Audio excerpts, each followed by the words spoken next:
Ito pala mga idol ang totoong dahilan kung bakit maraming galit kay Pangulong Bongbong Marcos sa pagsiwalat sa mga korupsyon na kung saan nga mga idol ay napakaraming malalaking politiko nga mga idol ang kanyang nasagasaan, na ngayon nga mga idol ay tila pa si Pangulong Bongbong Marcos ang binabaliktad at ipinapalabas ng mga kalaban nga mga idol ni Pangulong Bongbong Marcos na tanging si Pangulong Bongbong Marcos lang di umano ang pasimuno sa lahat ng mga korupsyon na nangyayari sa ating bansang Pilipinas. Subalit ang hindi alam nga mga idol na mga tao, si Pangulong Bongbong Marcos ang nagsuwalat ng lahat ng ito, kung kaya't napakaraming politiko ang nagagalit kay Pangulong Bongbong Marcos. Nag-inspeksyon ako sa naging epekto ng habagat ng bagyong Krising, Dante at Emong. Kitang-kita ko na maraming proyekto para sa flood control ay palpak at gumuho. At yung iba, guni-guni lang. Huwag na po tayong magkunwari. Alam naman ng buong madla na nagkakaraket sa mga proyekto. May initiative, errata, SOP, for the boys. Kaya sa mga nakikipagsabwatan upang kunin ang pondo ng bayan at nakawin ang kinabukasan ng ating mga mamamayan, mahiya naman kayo sa inyong kapwa Pilipino. At dahil nga mga idol sa pag-inspeksyon ni Pangulong Bongbong Marcos sa bawat proyekto, lalo na nga mga idol sa mga flood control, ay dito ay nakita niya mga anomalya at korupsyon na nangyayari, kung kaya't kanya ito nga mga idol na pinaimbestigahan. Subalit sa kabila nito nga mga idol ay tila siya pa ang nabaliktad at kinawawa ng mga politikong kanyang nabangga. Subalit iba ang pananaw dito nga mga idol ni Katunying, na sa kabila nga mga idol na siya ay miyembro ng INC, at alam naman natin nga mga idol na ang INC ay panig sa mga Duterte. Hindi naman lahat pero sa karamihan nga mga idol sa kanila ay pumapanig sa mga Duterte. Subalit ang pananaw dito nga mga idol ni Katunying ay tila siya ay sumasang-ayon at kumakampi sa ating Pangulong si Bongbong Marcos dahil matapang di umano na isiniwalat ang korupsyon, at matapang ding pinaiimbestigahan nga mga idol ni Pangulong Bongbong Marcos ang mga tiwaling politiko na kasabwat, at marapat lamang di umano nga mga idol na ipakulong ang mga ito. Subalit matapang din nga mga idol na ibinunyag ni Katunying na nung panahon di umano ni dating Pangulong Duterte ay hanggang salita lamang di umano ito at wala naman di umano na ipakulong. Narito ang pahayag ni Katunying. Nakita niyo po yung sequence of events. Tandaan po ninyo, nung panahon ni dating Pangulong Rodrigo Duterte, may mga pinangalanan siyang mga tao. May mga pinangalanan siyang mga tao tungkol po dito sa sabi niya, corruption. Pero meron ba siyang naipakulong na corrupt noon nung panahon niya? Pangulong Duterte, meron ba kayo naalalang ipinakulong niya na corrupt? Hindi ako, baka naman nalimutan ko lang. Meron ba? Pero in fairness dito sa presidente na to, si Pangulong Bongbong Marcos, magalit na kayo sa akin o magalit, kung hindi niya kinumpronta to, hindi tayo ganito kagising. Subalit sa kabila nito nga mga idol, ito ang pinakamalalang sitwasyon ngayon, na kung saan nga mga idol noon ay pinangalanan na ni VP Sara Duterte si Martin Romualdez at si Saldico, na kung saan nga mga idol ayon kay VP Sara Duterte ay sila di umanong dalawa ang may hawak ng pondo o budget ng Pilipinas. Ito ay ayon mismo kay VP Sara Duterte. Ang budget ng Pilipinas ay hawak lang ng dalawang tao. Hawak lang siya ni Congressman Zaldico at ni Congressman Martin Romualdez. Yan ang katotohanan.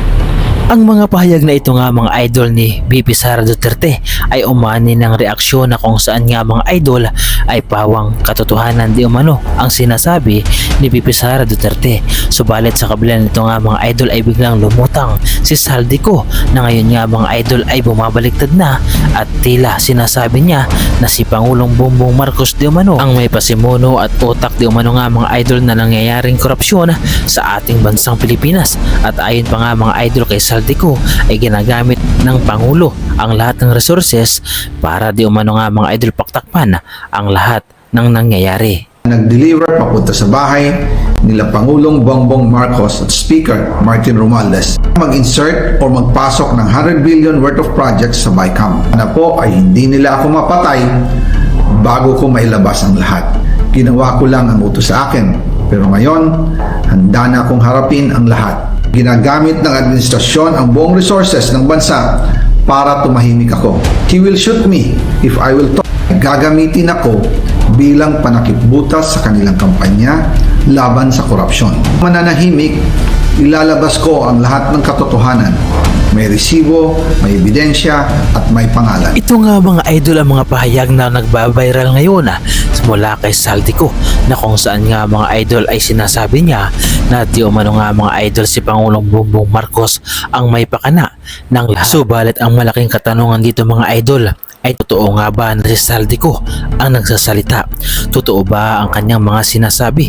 Totoo ba mga idol na si Saldico ang taong ito? O baka naman ito nga mga idol ay gawa lamang sa AI upang lituhin ang sambayan ng Pilipino at upang malihis ang katotohanan? At sa aking pagsasaliksik nga mga idol ay aking nakita at isang patunay ito nga mga idol na si Saldico na nagsasalita dito ay hindi siya totoong si Saldico, na kung saan nga mga idol naniniwala tayo na ito ay isang AI dahil makikita nga mga idol sa video na ang suot-suot ni Saldico ay kapareha sa mga larawan na inyong nakikita. Isa itong patunay nga mga idol na marami ngayon ang kumakalat ng mga fake news, mga maling balita nga mga idol gaya ng ipinapangalat noon ng mga kalaban ni Pangulong Bongbong Marcos, na kung saan mga idol ay gumawa din ng isang AI generation na ginawa si Pangulong Bongbong Marcos na isang adik na di umano nga mga idol noon ay sumisinghot pa.